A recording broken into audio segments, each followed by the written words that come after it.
西麻布とは常安孝明です。お料理にアレンジできる割り下をご紹介させていただきます。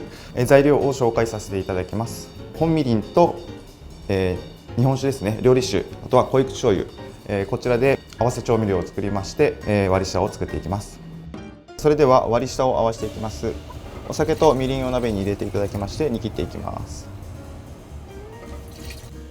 煮切れればいいので強火で結構かと思います。沸く前に、火を少し弱めましてアルコールが飛ぶのを待ちます。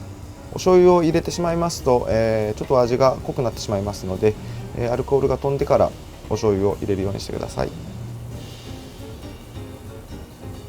気泡ができてきました。4分ほど、火にかけて、アルコールが飛びましたら、濃い口醤油を入れていきます。